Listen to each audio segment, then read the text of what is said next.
Dans cette série de vidéos sur le corps psychique, vous serez en mesure de constater que le psychique fonctionne selon les sensations que le corps mental a captées avant la naissance, ce qui veut dire que le psychique fonctionne selon les mémoires du passé. C'est donc le passé qui définit le présent de l'humain et son futur dépend de ce présent. Tant et aussi longtemps que l'humain demeure inconscient de ce qu'il est. Ce présent qui provient de son passé crée aussi son futur. Il devient alors facile de prédire l'avenir de quelqu'un si je connais son passé. C'est seulement lorsque l'humain devient conscient de ce qu'il vit qu'il peut transformer uniquement son présent, et son futur existera seulement lorsqu'il sera présent. Dans cette vidéo, je vais vous montrer comment la pensée s'est formée afin de pouvoir aider l'humain à comprendre son environnement et à le transformer. Cet outil, car la pensée est un outil pour l'humain, qui au départ devait lui servir à comprendre ce qu'il vit, en est devenu le maître, puisque le corps mental, dans son inconscience, ignore qu'il est le maître. En réalité, la pensée fait ce qu'elle sait faire, aider l'humain à fonctionner dans ce monde matière. Et c'est seulement l'inconscience du corps mental qui lui donne ce pouvoir de récupérer les énergies corps mentales et physiques de l'humain. Dans cette vidéo, vous serez aussi en mesure de constater que la vision de l'humain demeure limitée par sa capacité à capter son environnement. Les deux dernières séries de vidéos vous ont démontré le fonctionnement du corps physique et du corps mental et comment les deux sont interreliés selon l'environnement dans lequel naît l'humain. Dans cette troisième série, je vais vous démontrer le fonctionnement du corps psychique et comment ces énergies créent des formes avec lesquelles l'humain se liera selon les mémoires de son corps mental. Je vais aussi vous démontrer comment la pensée se crée, comment elle fonctionne, mais aussi comment elle devrait fonctionner si l'humain était conscient de ce qu'il est. Pour comprendre le fonctionnement du corps psychique, je vais débuter par vous expliquer partiellement la dimension 3. La loi de la dimension psychique, c'est la loi d'attraction. L'humain, dans ses formes psychiques, croit que la loi d'attraction, c'est demander des faveurs à l'univers afin d'attirer à lui ce qu'il désire. En réalité, cette façon de faire est dangereuse pour l'humain, car elle concerne davantage les grappes d'énergie que je développe aussi dans une vidéo sur les mondes invisibles de nos ateliers. Dans cette vidéo, vous pourrez constater que la loi d'attraction est en réalité le mouvement qui rassemble les énergies projetées par les étoiles et la matière cosmique afin de former les planètes ou autres corps célestes. Si vous lancez une roche de n'importe quelle forme du haut d'une montagne enneigée, vous aurez une balle de neige en bas de la montagne, car le mouvement crée la loi d'attraction, et la neige, de par cette loi, se liera à la roche dans une forme plus ou moins ronde à cause de cette énergie mouvement. La manifestation du corps psychique de l'humain se situe aussi dans cette dimension, et la loi d'attraction sera aussi utilisée par les énergies psychiques afin de rassembler les énergies des humains pour créer des formes ou des environnements avec lesquels les humains, dans l'inconscience de ce qu'ils sont, se lieront en fonction de leur énergie physique et de leur mémoire corps mental. Tout est partout pareil. C'est seulement la forme et l'énergie qui changent.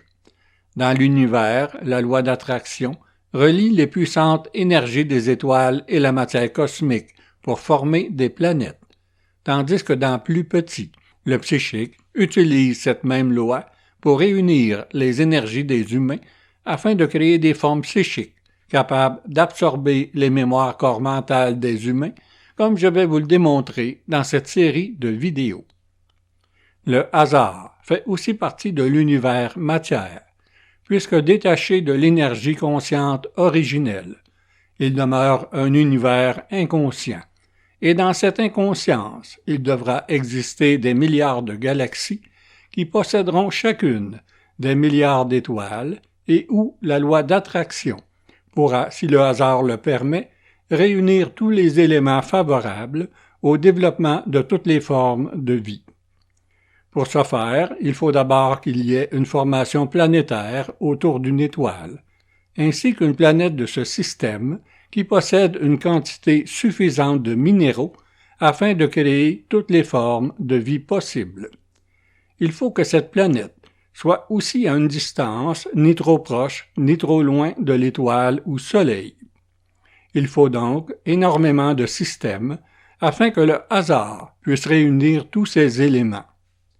L'humain qui vit sur la planète Terre appartient aussi à cet univers inconscient et par le fait même dépendant des lois du hasard. Par exemple, si vous traversez une rue achalandée et que vous êtes perdu dans vos pensées, vous vous soumettez inconsciemment aux lois du hasard et une auto pourrait vous frapper. Tandis que si vous demeurez conscient du danger et que vous regardez avant de traverser, vous devenez moins dépendant du hasard. C'est la même chose dans tous les secteurs de la vie de l'humain. Plus l'humain demeure dans l'inconscience de ce qu'il est et de ce qu'il vit, plus il se soumet au hasard, autant dans ses relations que dans les événements qu'il vivra.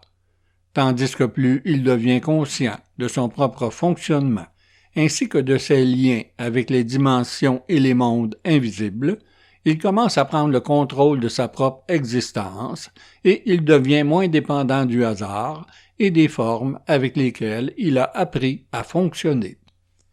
Avant de vous expliquer ce que sont les formes, je vais tenter de vous expliquer comment la pensée humaine se forme et fonctionne, car c'est la pensée, comme vous le verrez un peu plus loin, qui récupère les mémoires de l'humain pour les associer à des formes où l'humain vivra ce qu'il connaît. Puisque tout a débuté il y a longtemps, je reviens encore une fois aux premiers humains qui ont habité la planète. Ces humains n'étaient pas loin de la forme animale, puisque leur corps mental avait juste assez de puissance pour contenir une très petite parcelle de l'énergie consciente de l'humain.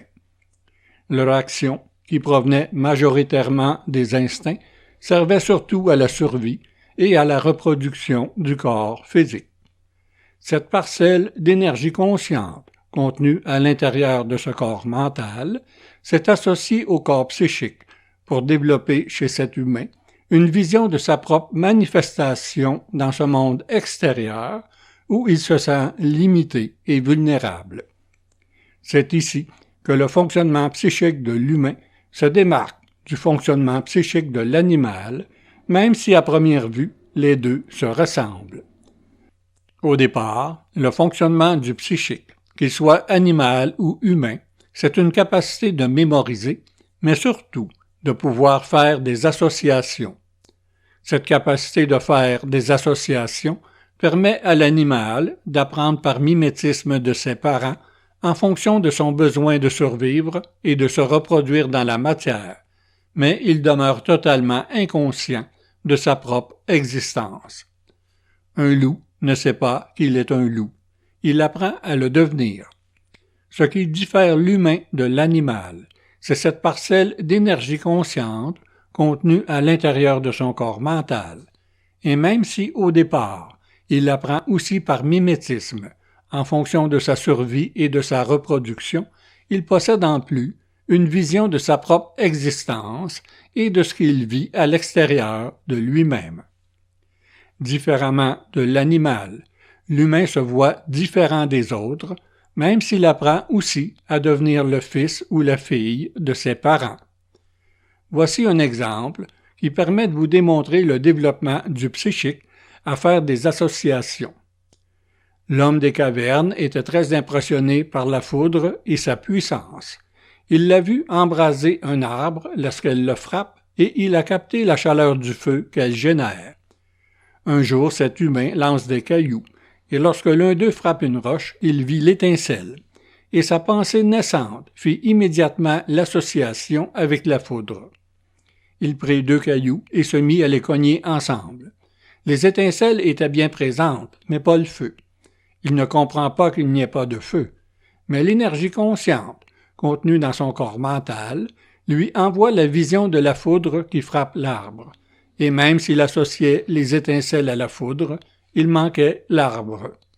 Il prit des brindilles et essaya de diriger les étincelles sur les brindilles.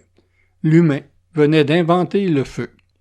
L'Homo sapiens, qui possédait un corps mental un peu plus puissant que l'homme de Néandertal, donc capable de contenir une plus grande quantité d'énergie consciente, lui donnait une vision plus grande de ce monde extérieur, ainsi qu'une capacité à organiser les associations selon l'énergie physique qui définit sa pensée. Aujourd'hui, c'est toujours pareil, sauf que les besoins ont changé. Une partie de la population mondiale demeure encore aux besoins essentiels, tandis que pour les pays dits industrialisés, la pensée associe de nouvelles technologies à des besoins qui facilitent les conditions d'existence ainsi qu'une capacité à communiquer rapidement, mais qui demeure virtuelle et conditionnelle à des besoins extérieurs seulement. La pensée, dans sa capacité naturelle à faire des associations, dépend de la vision, qui elle-même dépend de l'environnement que l'humain connaît, qui lui aussi dépend des sensations du corps mental. Ça fait beaucoup de dépendance, ce qui contraint la pensée à demeurer liée aux besoins de l'humain selon les sensations du corps mental et de son environnement. Le besoin de conquérir les dimensions demeure toujours présent chez l'humain, puisqu'il provient de l'énergie créatrice du corps mental dans son besoin de manifestation. Ce besoin demeure beaucoup plus puissant que les différents besoins qui sont créés par les sensations du corps mental, qui pourtant définissent tous les événements que vivra l'humain durant sa manifestation dans la matière. Comme je vous l'ai démontré, cette énergie développe la cellule qui appartient à la matière pour créer le corps physique. Ce lien avec le corps physique lie l'énergie créatrice du corps mental avec l'énergie électromagnétique de la planète pour créer un corps psychique plus puissant que le corps physique et capable d'absorber les énergies de l'humain. Ainsi, l'énergie psychique devient de plus en plus puissante et se transforme constamment. Au départ, cette énergie psychique devait aider l'humain à comprendre ce qu'il est. Mais dans ce monde inconscient, cette énergie ne sert plus qu'à créer des formes avec lesquelles l'humain pourra se lier afin qu'elles le soutiennent dans sa manifestation matière. Dans les années 60, l'énergie de l'humain se vivait davantage au niveau du corps physique et de ses énergies. Au travail, la capacité de faire était plus importante que la connaissance, et l'humain prenait des risques physiques pour conquérir ce monde matière comme celui de l'espace. Aujourd'hui, l'énergie psychique a évolué et prédomine. L'humain ne prend plus de risques, puisque la pensée doit tout savoir et tout contrôler avant d'essayer quoi que ce soit. Voilà pourquoi il est plus difficile pour l'humain d'aujourd'hui de retourner sur la Lune. Je vous le démontre par un exemple simple. Prenez un texte que vous avez créé vous-même et non par l'intelligence artificielle. À tous les jours, vous en faites une relecture. Vous allez automatiquement changer une grande partie de ce texte parce qu'à chaque jour et même à chaque instant, vous n'êtes plus dans la même énergie que lorsque vous l'avez créé. L'humain change constamment d'énergie et la pensée qui récupère cette énergie sera aussi différente et vous amènera à transformer constamment votre texte selon l'énergie du moment. Un autre exemple qui démontre comment l'humain change constamment d'énergie. Une journée, vous avez une relation sexuelle extraordinaire. Le lendemain, vous voulez revivre cette même relation, mais ce n'est pas le cas, parce que le corps mental, qui vit l'énergie du moment, change constamment d'énergie selon les mémoires qu'il possède. Une journée où les mémoires sont moins stimulées par des événements extérieurs. L'humain se sent plus près de lui-même et de son énergie créatrice. Il vivra beaucoup plus intensément, que ce soit une relation sexuelle ou un autre événement, parce qu'il est plus présent à ce qu'il vit, même s'il en est inconscient. C'est ce que l'humain vit dans ses relations qui changent l'énergie. Un geste ou un seul mot peuvent éveiller des mémoires douloureuses que l'humain ignore. Et selon la sensation éveillée, il pourrait se sentir triste sans savoir pourquoi. Le psychique qui récupère cette tristesse pourrait lier la pensée de cet humain à ce qui se passe dans le monde ou encore à des difficultés que d'autres vivent, comme l'itinérance. Ainsi, l'humain se laisse prendre par des formes pensées et perd ce contact avec son propre instant présent qui demeure pourtant la seule façon pour le corps mental de vivre sa manifestation.